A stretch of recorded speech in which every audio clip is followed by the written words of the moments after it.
This is Logical Logistics, where we cover shipping, supply chain, logistics, and everything in between. Welcome to the show. All right, welcome to the latest episode of Logical Logistics. I'm your host, Joe Becht, and today joining me is entrepreneur and owner of Indy Express in Indianapolis, Vander. Kooy. Mark, how you doing today? I'm good, Joe. How are you? Thanks for having me on. I'm doing great. Yeah, I'm glad you could come on because Indianapolis is such a wonderful city. It's close to Chicago, where I'm located at, and it's just a fascinating. We're the crossroads of America. Yeah, it's a fascinating market, and there's a lot of things that Indianapolis has done better, in my opinion, than Chicago has. You just look at certain aspects financially and aesthetically, and I really like the town. So, Mark, Yeah, no, it's a great town. Tell me, give me a little background on yourself. Where do I start here? So, I really consider myself being, like you said, I'm an entrepreneur, but I've been in the logistics business, kind of roughly in the logistics business for years now. Started right out of college, so around 1990, and I joined a technology leasing company. I'm not a tech. Even to this day, don't really know much about computers, but joined as a leasing person. So I thought I would be almost like a banker and write leases and be in finance. That was my background. So joined a small computer leasing company. And about the second day on the job, they said, you know what? We have all this equipment coming off lease, and we want you to handle that, maximize its value, provide logistics from getting it out of the buildings and for our off-lease customers. And so at first I was thinking, well, that's the last thing I want to do. But then I really got into it and realized, the whole logistics was really challenging. And I guess that at that time it wasn't called this, but now it's called reverse logistics. All right. So, is working with our clients at the time and getting all this equipment out of their buildings without interrupting their customers or their business. So it was really a logistics solution. And then separate from that was selling and remarketing all the off-lease equipment. So really got involved in that, loved doing that, did that for about 10 years. And then for a variety of reasons, the vision of that company became a little foggy for me. We had a young family at the time and decided to join a transportation company out of Grand Rapids, Michigan, and with a job to build up the state of Indiana for them in the trailer rental business. So was in still logistics, but it also used some of the terminology of the leasing experience. So I moved down to Indianapolis to do that and really loved getting that going. We got about 400 or 500 trailers being leased out and really enjoyed getting that going. Now to your timeline, when did you join this company? So joined this company in about I guess it was 1998 or so. And then did that for about, I guess, 2 years to 2000. And, it was a successful branch here in Indiana. And yet the company itself was a small company, like I said, owned by a trucking company based out of Grand Rapids. And then kind of missed the wheeling and dealing really of that, working with the customers, that reverse logistics. So decided in 2001 to start my own business. And I started a business with really the mission to help companies move and remove their surplus and idle assets. And this could be furniture, this could be computer equipment, which I had experience in, this could be medical equipment, this could be all kinds of different things. So that company was called Asset Forwarding. All right. And that had started out of my garage. In fact, our first customer was a bank in Chicago, not too far from where you are. So, and I played, one of those roles that a lot of us have to play where you're dressing in a suit and tie to get the deal and then change in the parking lot to a T-shirt and jeans and try to look sharp as a professional mover and load up the van and then get all the equipment out of there. and then turn back into a salesperson again to sell all the equipment and Okay. refurb the equipment. So did that. We had steady growth, went from my garage to 6,000 square feet to 12,000 square foot warehouse, and then to a 40,000 square foot warehouse. Now, with And the the idle assets that you're removing, how did that work? Were they the company you'd go in there, contact them? Would they pay you to take their assets, or Well, we had a little bit different model. So okay. today that industry is the electronic recycling industry. Yeah.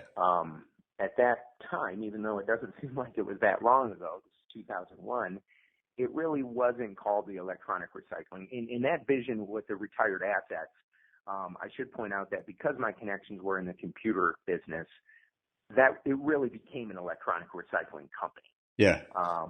And so we didn't do much with furniture and other types of idle assets, machinery and that kind of stuff. We really kind of ended up focusing on the computer side of things.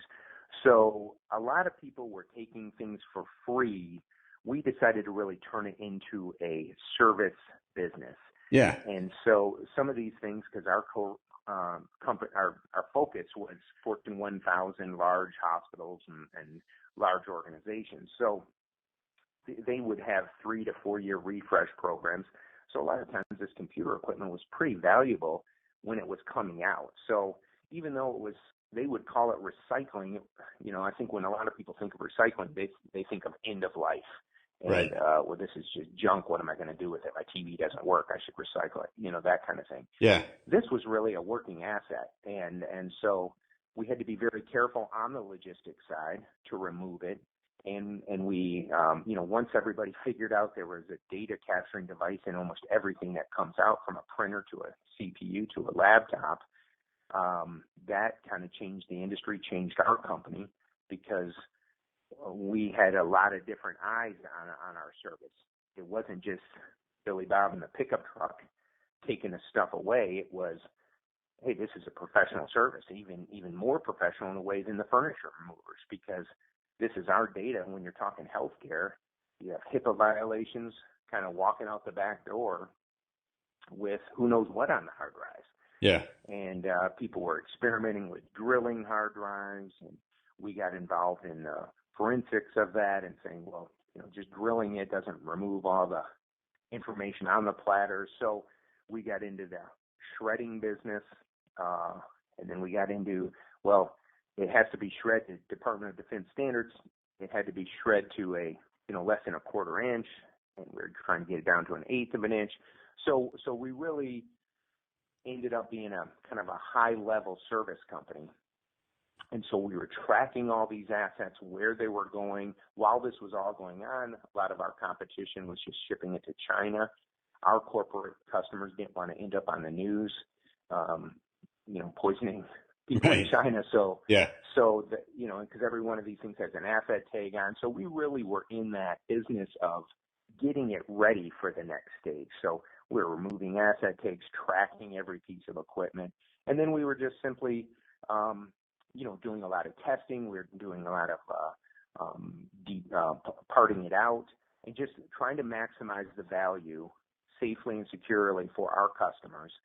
So really, this is a long way to answer your question. So we would charge for that service. And then if we would sell it, then we would share some of those proceeds with our customers. Okay. So in the end, they were getting maximum value, and we were, still getting paid for the services that we provided. Right. Okay. So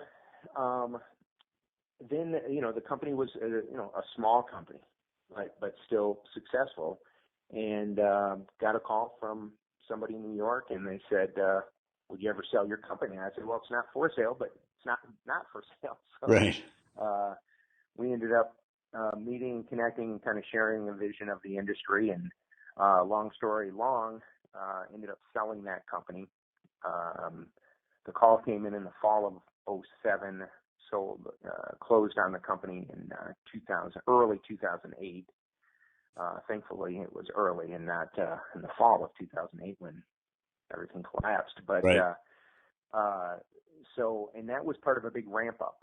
And so I moved to executive vice president of sales and marketing for the company with a lot of investor money. We ramped up really quickly, added about 8 locations within that first year, including one in London.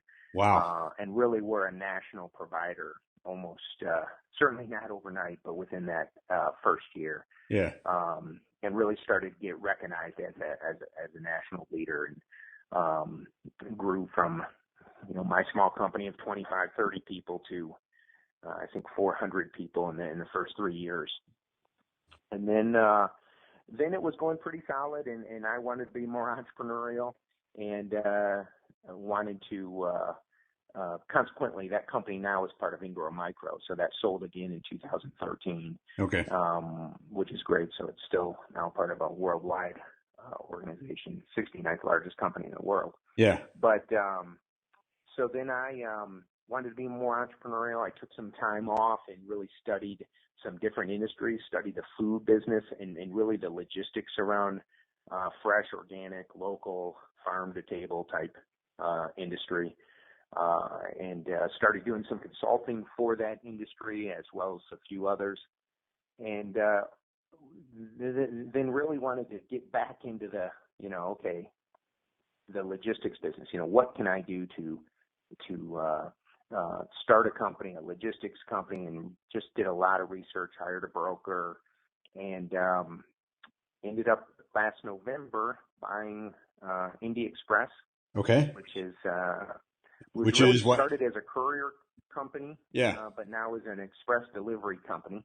All right. Both. We do have courier drivers as well as truck drivers, van drivers, and that kind of thing. And really just, it's been around since 1980. Solid employees, solid customer base, small company, but yet growing. So I'm super excited about it. I've been at it now for 6 months, so feel like my feet are wet a little bit, and we're really trying to grow the business. Well, so this is a great topic we'll touch on. This is an older company, and you are a young guy who has came from different recycling to logistics of food, a lot of a great background, and decided to buy this old company and rejuvenate it. So the process of finding it through the broker, how did that work? Well, that went well. And if you've ever done that, it's just an emotional roller coaster, because if you're like me, you get excited about a lot of different things, and you see. I like to think of myself as a pretty positive person, so you see a lot of potential in a lot of different small companies. I was looking for a smaller company. So because of that, you have a lot of family-run companies. You have companies that have been in their second generation and looking to get out. You have what I would call, and I really was looking for these industries, service industries, logistics industries that are not the sexiest industries. I wasn't looking for the latest and greatest software company. I was looking for a service company. And when you're looking for a small service companies, you see a bunch of potential. You see a lot of times where companies and families have been running them the same way for 30 years, haven't really spent money on technology. They haven't really explored other avenues for their business. And that's kind of, that inspires me. That kind of, I love looking at that. But because you love looking at that, you do get on this roller coaster. And so anytime the broker would bring, hey, I got this business. I mean, we looked at pallet companies and trucking companies and inventory companies. And, you start looking at them, you spend a lot of time and energy looking at these companies and going, oh, well, if we took control of this, we could do this, we could do this, we could do this. And then towards the end of the due diligence, all of a sudden you find out, something that you weren't expecting, or they, can't justify their price, or, there's just something that comes up and the deal falls flat. And so then you start the whole process over again. Yeah. So when I got the call, and really how the call came in was, hey, I've got a courier business. It's smaller than you were thinking of, but been around for a long time, and it's pretty solid. Mm-hmm. And right away, I thought, for whatever reason, I don't know why I thought this, but I thought that's interesting. Yeah. Because again, I think to have that platform and that foundation of a logistics company, whether it's a trucking company, whether it's warehousing or something like that, you can build a lot of things from that. And I think a lot of us, you included, in this logistics business, really every day could be something great. Every day you could get one of those calls from one of your customers or a new customer, putting you in a slightly different, path than maybe what you were thinking.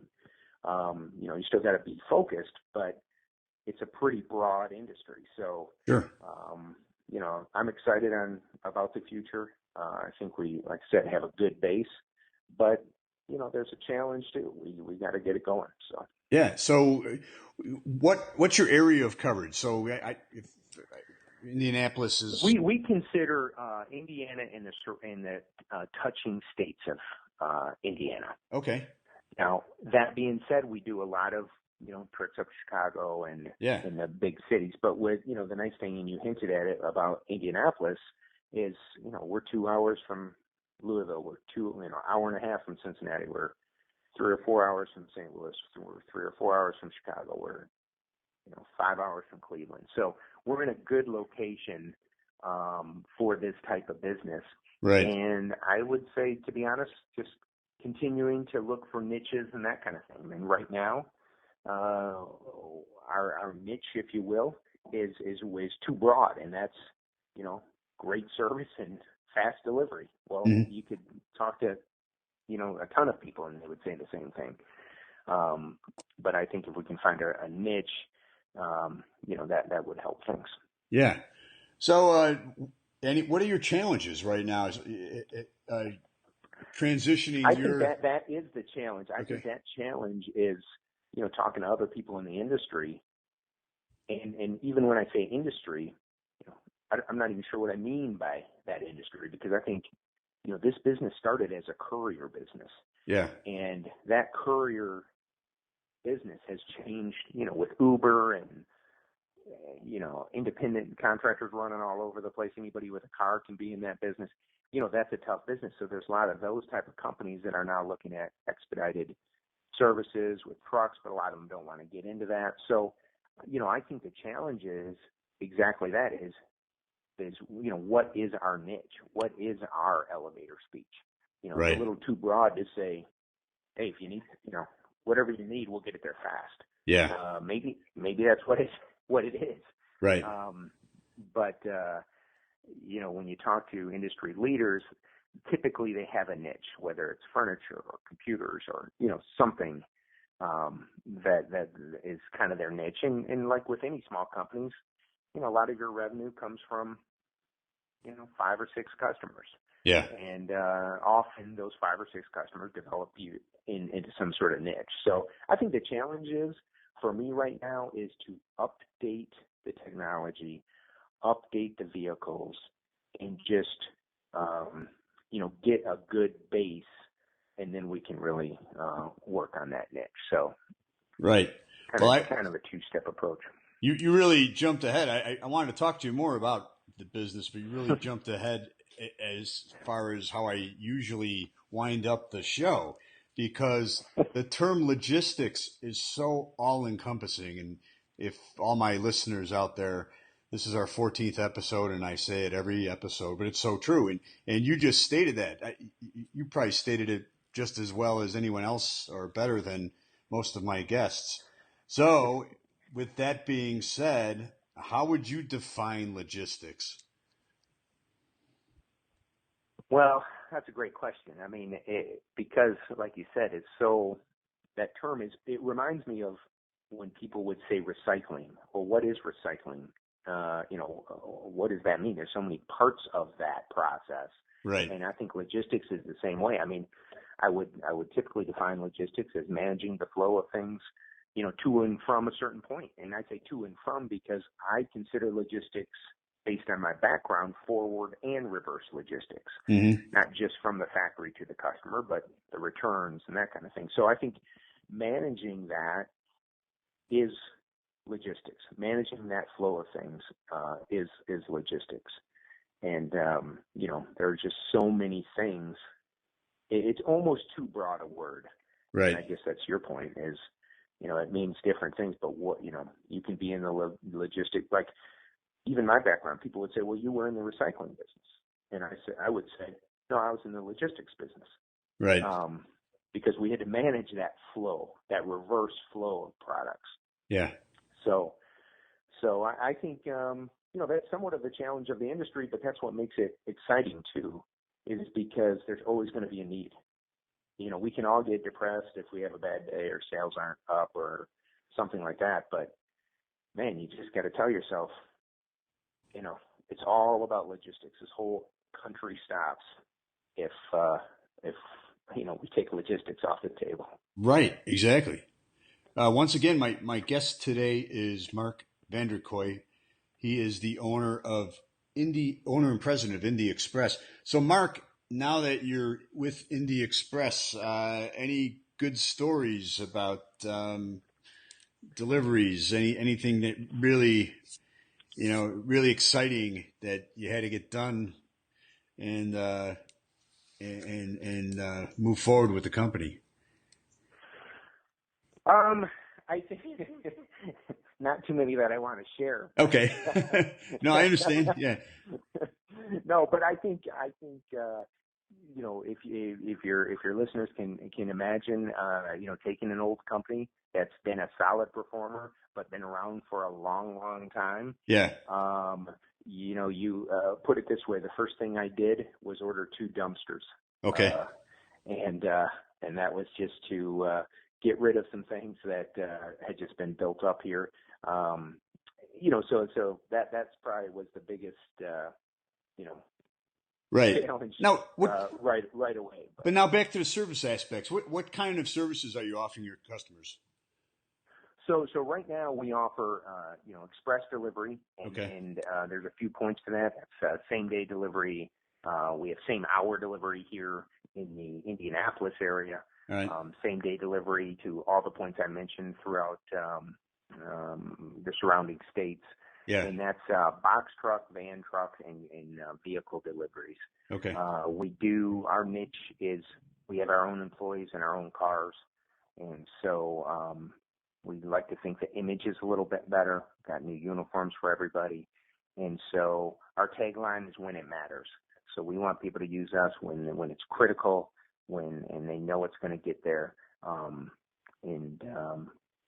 That's the challenges. You got to prove that you're only as good as your last delivery, as you know, as your customer, as your guests know. You're only as good as your last delivery. So we have a great reputation, but we got to prove that, every single day for us to grow. All right. And your tagline again is when it matters. That's great. Yep. Indy Express, when it matters. Yeah, Indy Express, when it's matter. All right, Mark, I'd like to thank you for joining us. Once again, it's Mark Vander from Indy Express.